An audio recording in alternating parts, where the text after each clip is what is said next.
ಎಲ್ರಿಗೂ ನಮಸ್ಕಾರ. ನಾನು ಇವತ್ತು ತೋರಿಸ್ತಾ ಇರೋದು ಬಿಸಿಬೇಳೆ ಭಾತು, ಅವಲಕ್ಕಿ ಮತ್ತು ಹೆಸರುಬೇಳೆ ಹಾಕಿ ಮಾಡೋ ಅಂಥ ಒಂದು ಬಿಸಿಬೇಳೆ ಭಾತು. ಇದಕ್ಕೆ ನಾನು ಒಂದು ಅರ್ಧ ಲೋಟ ಕೊಬ್ಬರಿ ತೊಗೊಂಡಿದ್ದೀನಿ, 2 ಲೋಟ ಅವಲಕ್ಕಿ ತೊಗೊಂಡಿದ್ದೀನಿ. ನಾನು ತೋರಿಸಿರೋ 1 ಲೋಟ ಅಷ್ಟೇ, ಬಟ್ ಇನ್ನೊಂದು ಸರ್ತಿ ಹಾಕ್ಕೊಂಡಿದ್ದೀನಿ, ಅದು ಮಿಸ್ ಆಗಿದೆ. ಅರ್ಧ ಲೋಟ ಕೊಬ್ಬರಿ ತೊಗೊಂಡಿದ್ದೀನಿ, ಆಮೇಲೆ 2 ಲೋಟ ಅವಲಕ್ಕಿ ತೊಗೊಂಡಿದ್ದೀನಿ, ಅರ್ಧ ಲೋಟ ಹೆಸರುಬೇಳೆ ತೊಗೊಂಡಿದ್ದೀನಿ. ಅರ್ಧ ಲೋಟ ಹೆಸರುಬೇಳೆಗೆ 2 ಲೋಟ ಅವಲಕ್ಕಿ, ಅರ್ಧ ಲೋಟ ನೋಡಿ ತೊಗೊಂಡಿದ್ದೀನಿ. ಅದು ಪಾತ್ರೆಯಲ್ಲಿ ಹಾಕ್ಕೋತಾ ಇದ್ದೀನಿ. 2 ಲೋಟ ಅವಲಕ್ಕಿ ತೊಗೊಂಡಿದ್ದೀನಿ. ಇದು ತೋರಿಸಿರೋದು 1 ಲೋಟ, ಇನ್ನೊಂದು ಲೋಟ ಹಾಕೋದು ನನ್ನದು ಮಿಸ್ ಆಗಿದೆ ತೋರಿಸೋದು.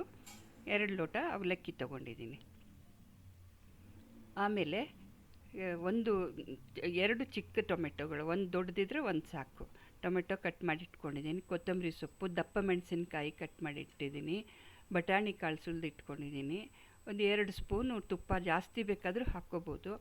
ಆಮೇಲೆ ಇದು ಉಪ್ಪು, ಆಮೇಲೆ ಹುಣಸೆಹಣ್ಣು ಒಂದು ಗೋಲಿಗಿಂತ ಸ್ವಲ್ಪ ಜಾಸ್ತಿ ಗಾತ್ರದಲ್ಲಿ ನೀವು ಹುಣಸೆಹಣ್ಣು ನೆನೆಸಿಟ್ಕೊಂಡಿದ್ದೀನಿ.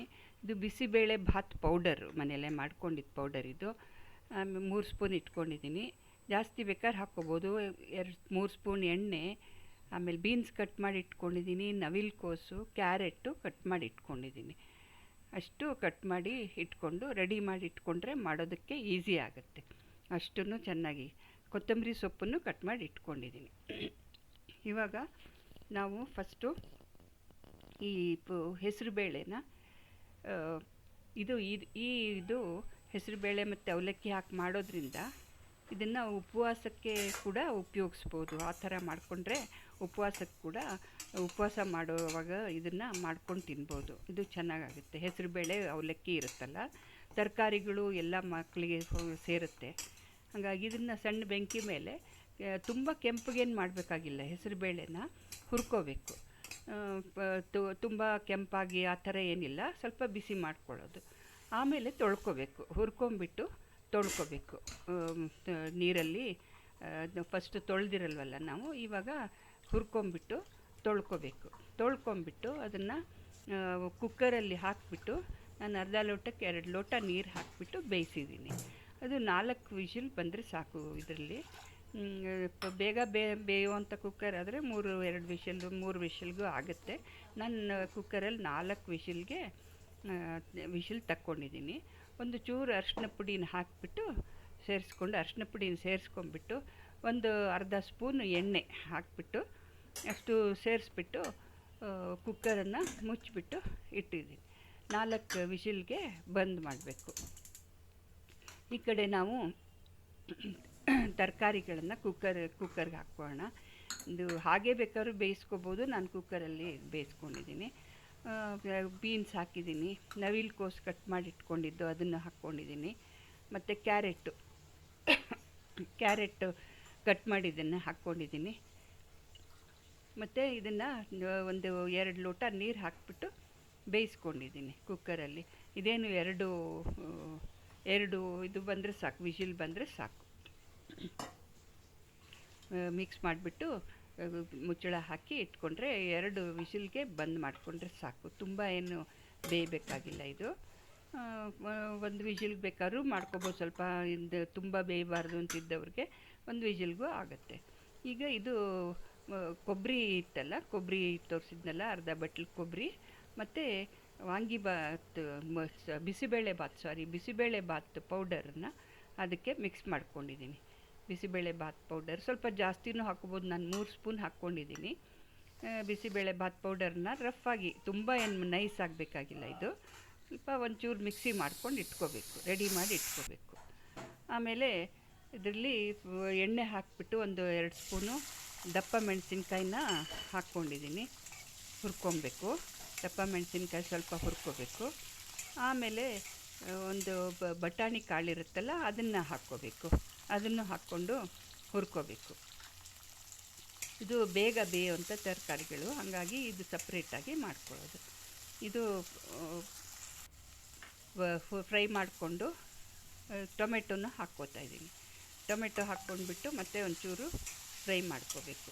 ಫ್ರೈ ಮಾಡಿಕೊಂಡು ಇದಕ್ಕೆ ಹುಣಸೆ ಹಣ್ಣಿನ ರಸ ಇದು ಕೊತ್ತಂಬರಿ ಸೊಪ್ಪನ್ನು ಹಾಕ್ಕೊಳ್ತಾ ಇದ್ದೀನಿ. ಆಮೇಲೆ ಹುಣಸೆ ಹಣ್ಣಿನ ರಸನೂ ಹಾಕ್ಕೊಂಡು, ಕೊತ್ತಂಬರಿ ಸೊಪ್ಪು ಹಾಕಿದ ಮೇಲೆ ಹುಣಸೆ ಹಣ್ಣಿನ ರಸನೂ ಕಿವುಚ್ಕೊಂಡು ಅದರಲ್ಲಿ ಹಾಕ್ಕೋಬೇಕು. ಇದು ಹುಣಸೆ ಹಣ್ಣು ರಸನ ಹಾಕ್ಕೊಂಡ್ಮೇಲೆ ಅದು ಸ್ವಲ್ಪ ಉಪ್ಪನ್ನು ಹಾಕಿದ್ದೀನಿ. ನೋಡಿ ಎಷ್ಟು ರುಚಿಗೆ ಬೇಕಾಗುತ್ತೆ ಅಷ್ಟು ಉಪ್ಪನ್ನು ಹಾಕ್ಕೊಳ್ತಾ ಇದ್ದೀನಿ. ಉಪ್ಪನ್ನು ಹಾಕ್ಕೊಂಡ್ಬಿಟ್ಟು ಅದಕ್ಕೆ ರಸನೂ ಕಿವುಚ್ಕೋಬೇಕು. ಇದು ಬೇಗ ಬೇಯುತ್ತೆ, ಇದೇನು ತುಂಬ ಹೊತ್ತು ತೊಗೊಳ್ಳೋದಿಲ್ಲ. ಹಾಗಾಗಿ ಸಣ್ಣ ಬೆಂಕಿನಲ್ಲಿ ಸ್ವಲ್ಪ ಹುರ್ಕೊಂಬಿಟ್ಟು ಆಮೇಲೆ ಹುಣಸೆಹಣ್ಣು ರಸನ ಹಾಕ್ಕೊಳ್ಳೋದು. ಈ ಥರ ಮಾಡಿಕೊಂಡು ಇವಾಗ ಹುಣಸೆಹಣ್ಣು ರಸನ ಹಾಕ್ಕೊತೀನಿ. ಸಣ್ಣ ಬೆಂಕಿಲಿ ಇದು ಮಾಡಿಬಿಟ್ಟು ರೋಸ್ಟ್ ಮಾಡಿಬಿಟ್ಟು ಒಂಚೂರು ಹುಣಸೆಹಣ್ಣು ರಸ ಕಿವುಚಿರುತ್ತಲ್ಲ ಅದನ್ನು ಹಾಕ್ಕೊಳ್ಳೋದು. ಅದನ್ನು ಹಾಕ್ಕೊಂಬಿಟ್ಟು ಅದು ಸಣ್ಣ ಬೆಂಕಿನಲ್ಲಿ ಸ್ವಲ್ಪ ಹೊತ್ತು ಬೇಯಿಸ್ಕೋಬೇಕು.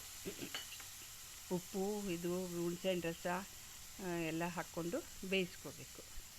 ಉಪ್ಪು ನಮಗೆ ಎಷ್ಟು ಬೇಕು ರುಚಿಗೆ ಅಷ್ಟು ಉಪ್ಪನ್ನು ಹಾಕ್ಕೊಂಡು, ಇವಾಗ ಬೆಂದಿದ್ದಕ್ಕೆ ನಾವು ಹೆಸರುಬೇಳೆ ಬೇಯಿಸಿದ್ದು ತರಕಾರಿಗಳು ಬೆಂದಿರುತ್ತಲ್ಲ ಅದು ಎಲ್ಲ ಮಿಕ್ಸ್ ಮಾಡ್ಕೊಳ್ಳೋದು. ಮಿಕ್ಸ್ ಮಾಡ್ಕೊಂಡ್ಬಿಟ್ಟು ಚೆನ್ನಾಗಿ ಎಲ್ಲ ಮಿಕ್ಸ್ ಮಾಡ್ಕೋಬೇಕು. ಆಮೇಲೆ ಅದಕ್ಕೆ ಈ ಪುಡಿ ನಾವು ಕೊಬ್ಬರಿ ಪುಡಿ ಮಾಡಿಟ್ಕೊಂಡಿರ್ತೀವಲ್ಲ ಮಸಾಲೆ, ಅದನ್ನು ಹಾಕ್ಕೋಬೇಕು. ಹಾಕ್ಕೊಂಡು ಇದು ಗೋಡಂಬಿ ನಾನು ಹಾಕ್ತಾಯಿದ್ದೀನಿ. ಬೇಕಾದ್ರೆ ಗೋಡಂಬಿನ ತುಪ್ಪದಲ್ಲಿ ಫ್ರೈ ಮಾಡಿ ಇಟ್ಕೋಬೋದು, ಬೇಕಿದ್ರೆ ಹಾಕ್ಕೋಬೋದು ಗೋಡಂಬಿ. ನಾನು ತುಪ್ಪದಲ್ಲಿ ಫ್ರೈ ಮಾಡಿ ಇಟ್ಕೊಂಡಿರಲಿಲ್ಲ ಗೋಡಂಬಿ, ಹಾಗೆ ಹಾಕಿದ್ದೀನಿ.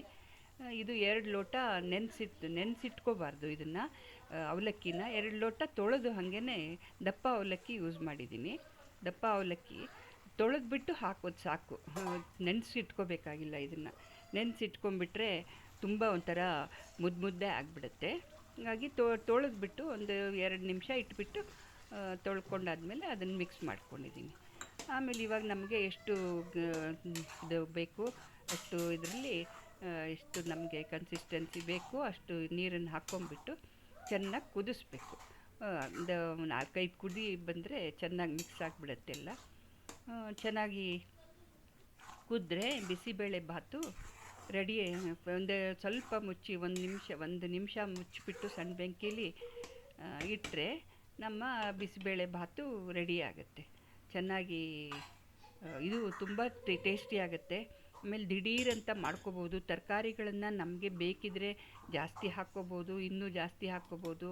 ಇನ್ನೂ ಬೇಕಾದ್ರೆ ಬೇರೆ ತರಕಾರಿಗಳು ನಾನು ಇದರಲ್ಲಿ ಬೇರೆ ಕೆಲವು ತರಕಾರಿಗಳನ್ನು ಹಾಕ್ಕೋಬೋದು. ಕಾಲಿಫ್ಲವರ್ ಹಾಕಿಲ್ಲ, ಕಾಲಿಫ್ಲವರ್ ಬೇಕಿದ್ರೆ ಹಾಕ್ಕೋಬೋದು.